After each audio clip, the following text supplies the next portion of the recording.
Hello, welcome into another installment of American Soccer is Weird here on Morning Kickaround. I'm Robert. He's Jason.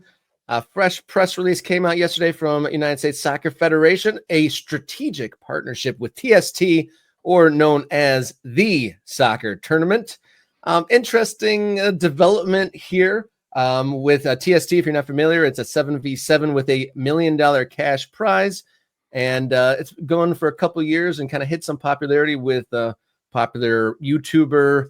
What's his name? Losing it now. Pat McAfee. Kicker, Pat McAfee, that guy. He has kind of brought some heat to it. But United States Soccer Federation seeing a little bit of money, energy, and attention going to the tournament, and they want to get in on it. Yeah, I mean, like I am not a TST guy. I don't know. I'm. It's not like I'm sitting here saying you're wrong if you like it. Like it, I guess. I cannot connect with it. I don't know why. I don't know what it is that it's missing that I need to feel engaged with it. I think it feels, man, I don't even know. Maybe the things that I care most about in sports, identifying with the team, adopting that team, connecting with that team, following that team, that doesn't exist in the TST. Like, I don't know how to be a fan of this. I guess if you're just watching for some high energy soccer in a smaller, environment, 7v7 and all of that, if you're just looking for those things, okay, I guess I don't see that as when I think about what I want for soccer, I want to see a guy with a 40-yard switch, a guy with an incredible first touch, bring it down, cut inside, hit a right-footed curler I want to see all that.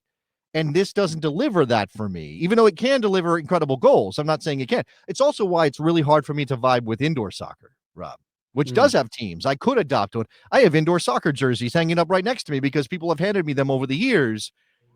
But I can't get myself to be like, I want to watch some indoor soccer. I think if you're there, it's different. And maybe that's true of TST too. But in terms of why U.S. Soccer would want to latch onto this, I completely understand it.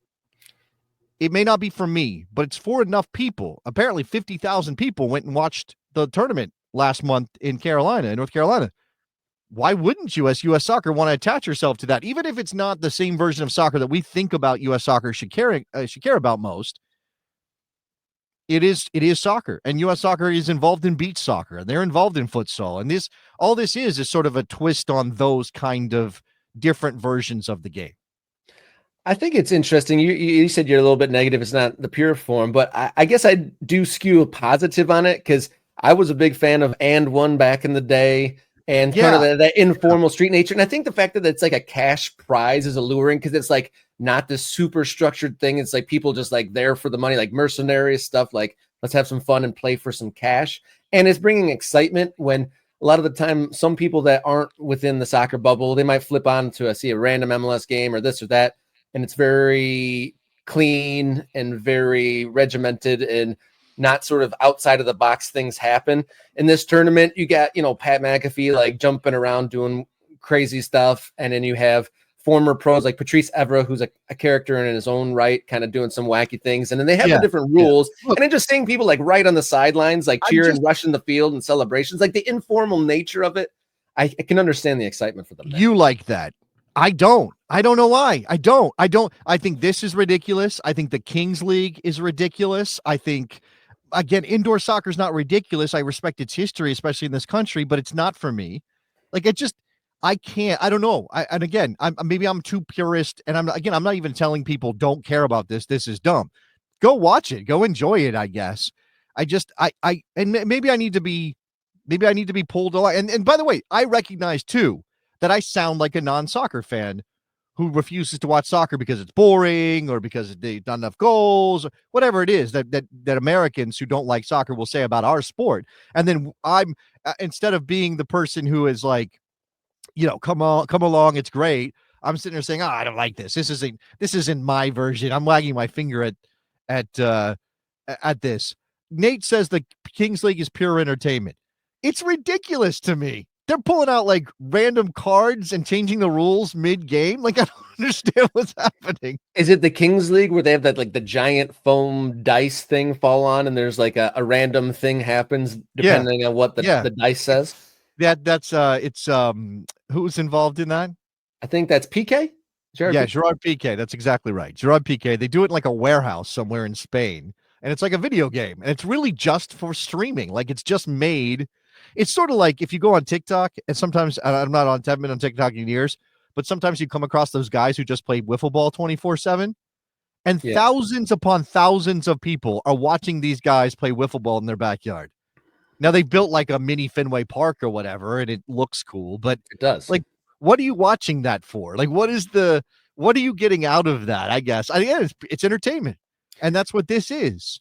And I guess as more people in an influencer culture, and as more clubs in a bid to grab attention outside of their normal seasons, because that's what they got to do to stay competitive. I guess this is going to grow, and if U.S. Soccer benefits from this, sure. You maybe just initially your reaction was, is this US Soccer trying to get in on the money that's available for TST? And I guess you could be cynical and view it that way. But I guess, I don't know, this is the way it reads. This unique partnership is focused on leveraging the full breadth of US Soccer's capabilities, from technical expertise and player and team relationships to strategic insights and meaningful partnerships to expand the event's reach and relevance. It also aims to spotlight alternative soccer formats that promote lifelong participation and fandom, ensuring more people fall in love with the game, stay connected to it for the long term, and ultimately help fuel the growth at every level of the sport. And again, who am I to say you're wrong for liking this, especially if it turns somebody who wouldn't have otherwise been a soccer fan into a soccer fan? Yeah, I mean anything to kind of like broaden the barn or widen the tent poles, I think is a political term there, but interesting to see that the USSF joined a partnership rather than to quash it, say that they didn't qualify for this regulation or that regulation, which Well, could it have is happened. outside of U.S. Soccer's purview, right? And if you are going to be cynical again, you could see this as well. U.S. Soccer was left out of this. This is a phenomenon of soccer growth in America that they didn't have a hand in. And so, hey, that's not right. We're U.S. Soccer. We should be involved in everything. And again, you can see it both ways. You can certainly see it as a net benefit to soccer in America, and therefore U.S. Soccer is right to be involved because their job is to foster the growth of the game in the United States. And you could also view it as, oh, they feel like they have a right to be part of everything, and how dare they put their grubby hands on TST? Yeah, we'll see how that all plays out. It definitely, with this strategic partnership, it definitely kind of encourages the fact that this TST will continue to be a thing. Obviously, they've had some success. It doesn't look like it's on its last legs by any means. It's still growing, if anything, but probably with USSF backing it or partnering up, the TST will continue to endure and do these events. One of the other things I kind of skipped over, novelty factor is also part of it. You see like there's like, indoor guys and there's some random street ballers and then there's teams of like retired players and just kind of that mishmash, like almost like a Jean-Claude Van Damme, like an illegal kung fu tournament over in Malaysia or something. See that? And they're all Yeah, I can doing their see that. different things and they bring their different styles and coming from a whole lot of different places. So it's interesting. We'll see how that plays out. But USSF partnering up with TST. Yeah, interesting stuff. I mean, I don't know. It's hard for me to imagine that TST is still going strong 15 years from now. But maybe it does become an integral part, like an annual event that captures attention and drives us forward. And it's actually been so popular that I think I read that they're trying to start something over in Europe along the same lines, a small sided tournament over there. I can't remember what that was called, but that and you if you are sort of a purist and traditionalist like I tend to be when it comes to sports, that might bother you because then we get into that conversation of Americanizing everything. And we as American soccer fans have a weird relationship with Americanizing soccer. As as John Smeltzer was saying, like we kind of want to align with the rest of the world because that would benefit the game here. We think that's the right way to do it. But man, the idea that the rest of the world would copy what we're doing and it feels American, that gets into weird situations. Yeah, it's not often that what's happening on this side of the Atlantic is mirrored or parroted on the other side. all too often. We'll see how that plays out. Let's have the conversation continue. What do you think of the TST and USSF partnership? Weird, bad, good, or otherwise? Fill in the comments below and keep the conversation on these topics we've presented today going. A place where those conversations keep going is the Morning Kick Around Discord server. And how do you gain access to the Discord server, Jason? You become an MK Ultra. You sign up as a member of the channel, and maybe you decide to join the group of people that have given us money on coffee.com. That's another way to get access to the Discord. Coffee is the one-time deal. You don't have to be recurring. If you become a member, obviously you're going to keep getting charged month in and month out unless you cancel. And if you join the Discord, probably not going to kick you out. Just a little secret, little hack. Probably not going to kick you out if you stop being a paying member. We just want to build the community. So sign up for that.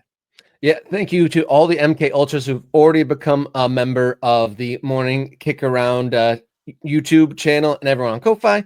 And then thank you for everyone who's joining and throwing a lot of conversation in there as well. Thank you for tuning in today. If you want to follow us along on social media, there it is on screen at Morning Kick Around on X, Instagram, Blue Sky. Write us a note, morningkickaround@gmail.com. You can find us as a podcast on your favorite podcast platform. Just search Morning Kick Around. Any other final notes before we depart here on our Wednesday show? Well, I think we should wrap this up and hit the Friends Peck and Power Crow or whatever they call that. And then we'll come back for a little special extended edition of Morning Kick Around, responding to some things that we've brought up on the show recently and some response out there in American soccer land. All right, guys, keep tuned in for that. But this episode is over. So until next time, everybody, enjoy your soccer.